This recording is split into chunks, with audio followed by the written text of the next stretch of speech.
Hello guys. अब हम लोग देख रहे हैं ज्योमेट्रिकल आइसोमरिज्म को।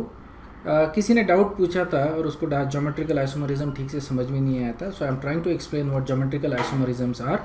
तो ज्योमेट्रिकल आइसोमर्स हमको मिलता है जब there is a restricted rotation around a carbon bond. So मान लो कि कार्बन कार्बन सिंगल बॉन्ड है और there is a case with carbon carbon double and carbon carbon triple bond, right? In this case, the rotation is possible, but in carbon-carbon double bond and carbon-carbon triple bond, the double bonds are not possible.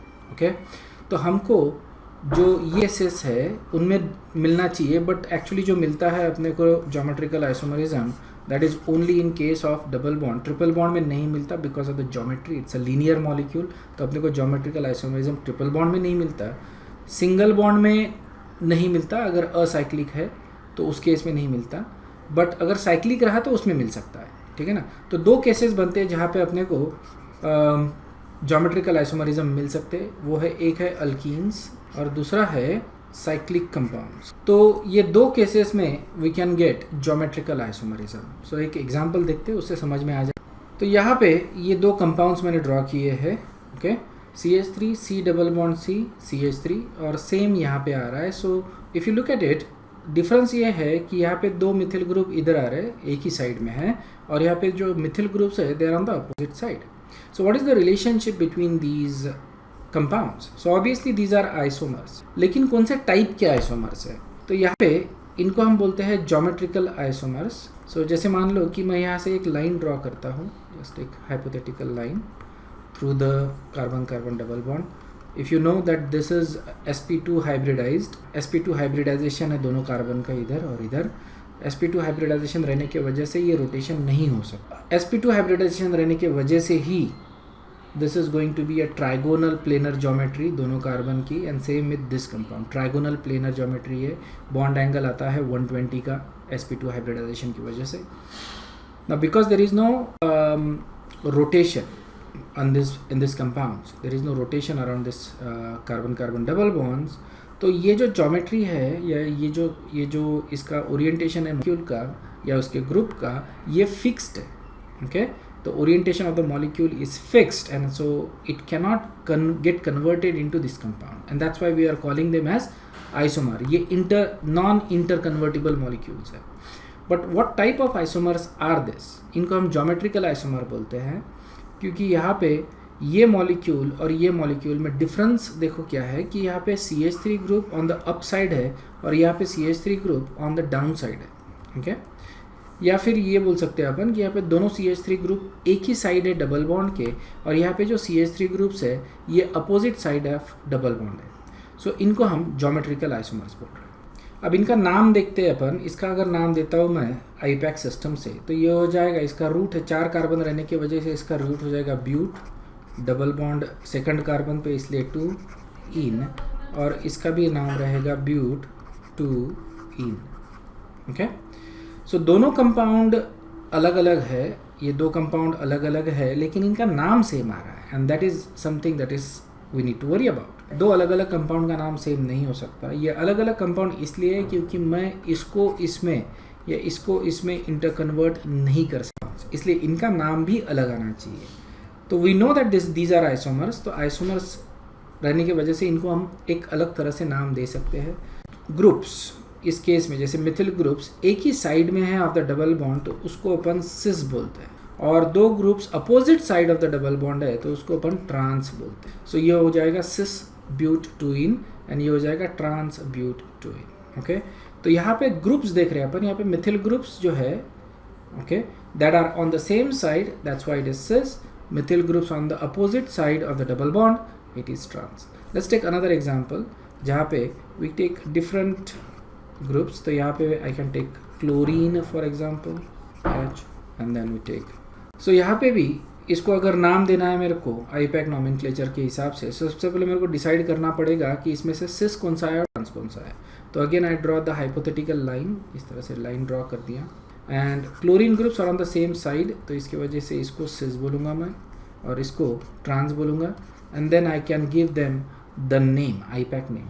तो बाकी के जो name रहेगा that is going to be same for geometrical isomer. तो इसको नाम देते हैं 1,2-डाइक्लोरोइथीन, ओके। और यहाँ पे भी वही नाम आएगा 1,2-डाइक्लोरोइथीन। द ओनली डिफरेंस इज इसके आगे अपन सिस लगा रहे हैं, इसके आगे अपन ट्रांस लगा रहे हैं। Let's take another example. So which one of this is cis and which one of this is trans, ये अपने को डिसाइड करना है। So we look at the groups. यहाँ पे देखो methyl groups and chlorine groups are on the opposite side, so that's why this is going to be trans. And here the methyl groups and chlorine groups are on the same side, that why it is cis, okay। So इस तरह से अपन decide करते हैं cis और trans, these are geometrical isomer। Now let's say we have this situation, थोड़ा सा complicated compound लेते हैं। So we have Cl, Br, CH3 and H, okay। और इसका आइसोमर बनाते हैं, ज्योमेट्रिकल आइसोमर। तो ज्योमेट्रिकल आइसोमर बनाने के लिए हम ये दो ग्रुप जो है वो इंटरचेंज कर देते हैं। मतलब किसी भी कार्बन के दो ग्रुप अगर मैं इंटरचेंज कर देता हूँ तो मेरे को ज्योमेट्रिकल आइसोमर मिलता है।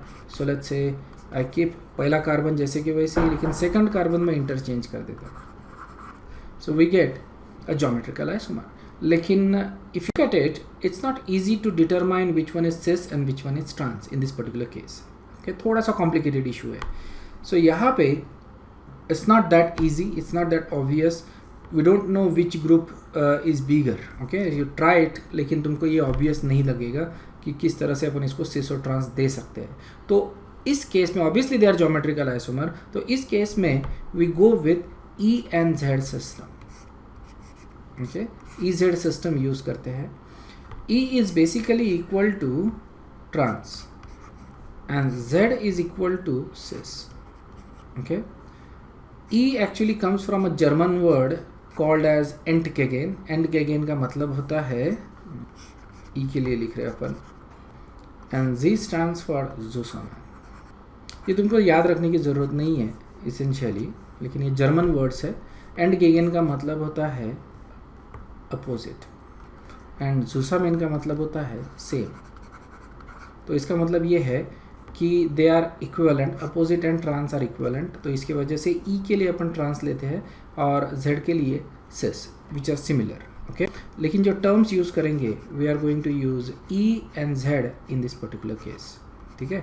तो ये अपना जो एग्जाम्पल है इसमें ई जेड सिस्टम अपन यूज़ करेंगे। So what we do is, ये जो कंपाउंड है इसमें ग्रुप्स को हम प्रायोरिटी देते हैं according to their atomic number, ठीक है। एटॉमिक नंबर के हिसाब से प्रायोरिटी देते हैं। तो सबसे हाई प्रायोरिटी किसको रहेगी, तो सबसे हाई प्रायोरिटी ब्रोमीन को रहेगी क्योंकि इसका एटॉमिक नंबर सबसे हाई है, okay. And then on this carbon, so ये कार्बन पे सिंपलेस्ट वे बताता हूँ बेसिकली। तो कोई भी कार्बन पकड़ लो, जैसे ये कार्बन ले लिया, तो यहाँ पे हाई प्रायोरिटी किसको है, क्लोरीन को, क्योंकि क्लोरीन का एटॉमिक नंबर ज़्यादा है। So let's mark that as star, okay. So rather than giving them number you can just mark them as star, alright. और ये कार्बन ले लो अब, और ये कार्बन पे किसको ज़्यादा प्रायोरिटी है, तो ऑब्वियसली ब्रोमीन को, ओके। और उसी तरह से यहाँ पे क्लोरीन को प्रायोरिटी ज़्यादा है एंड ब्रोमीन को। सो ये जो स्टार्ड एलिमेंट्स है they are on the same side of the double be cis and this is going to be trans. लेकिन we cannot use cis and trans in this case, so we have to use E and Z. Remember Z is equal to cis, isn't it. तो यहाँ पे अपन Z बोलेंगे इसको, so that is our Z, and इसको अपन E बोलेंगे। You can also remember E for enemies, enemies opposite side में होते हैं, ठीक है ना। तो ई बेसिकली स्टैंड्स फॉर एनिमीज। अगर एंटिकेगन ध्यान में नहीं रहता है, किसी तरह से कन्फ्यूजन क्रिएट होता है, so you can just remember E for enemies and that is equal to trans, alright. And then immediately you recall that Z is whatever it's on the same side and should be cis. तो and then you give it IUPAC name according to IUPAC rules, okay. तो इस तरह से हम EZ system use करते हैं। We can take couple more examples of this. तो ये अपना कंपाउंड है, यहाँ पे साइक्लोपेंटिल रिंग लगी हुई है, यहाँ पे इथिल ग्रुप लगा हुआ है, यहाँ पे मिथिल है और यहाँ पे ब्रोमीन है। तो इसका आइसोमर अगर मेरे को बनाना है, ज्योमेट्रिकल आइसोमर, तो किसी भी कार्बन के दो ग्रुप में इंटरचेंज कर दूँगा तो मेरे को इसका ज्योमेट्रिकल आइसोमर मिलेगा। But we are not going to do that. हम सिर्फ इसको नाम देंगे या फिर इसको असाइन करेंगे, ई आता है या जेड आता है, तो ई जेड इसको असाइन करना है अपने को। So how do we do that, okay, so this is for you. Pause the video और इसको EZ देने की कोशिश करो. पूरा नाम नहीं देना है, सिर्फ E या Z असाइन करना है इस कंपाउंड को. सो एसेंशियली हमको डिसाइड करना है कि इज इट ट्रांस और cis. You know, pause the video and answer the question.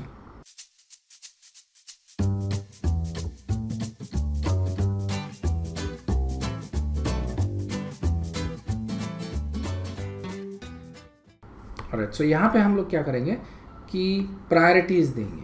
ठीक है, सो सबसे पहले ये कार्बन पकड़ ले और इस पे ये दो ग्रुप्स है, तो किसको ज़्यादा प्रायोरिटी? ऑब्वियसली इसको, इजंट इट? क्योंकि जो एलिमेंट लगा हुआ है दे आर सेम, लेकिन इसको ज़्यादा प्रायोरिटी आएगी. तो अगर पहला एटम सेम आता है तो we go for the subsequent atoms. Okay, और यहाँ पे ये कार्बन है, ये ऊपर ऑब्वियसली एटॉमिक नंबर के हिसाब से प्रायोरिटी देनी है, साइज़ के हिसाब से नहीं. ऑलराइट, तो प्रायोरिटी ब्रोमीन को ज़्यादा जाएगी. So this is going to be Z. Okay, and then you can give its IUPAC name whatever it is. तो इस तरह से अपन EZ सिस्टम यूज़ करते हैं. So cis and trans are basically geometrical isomers. Okay, और cis is equal to, in a complex molecule, cis is equal to Z and trans is equal to, तो ये तुमको ध्यान में रखना है. अंडरस्टूड है? Right, thank you very much, bye bye.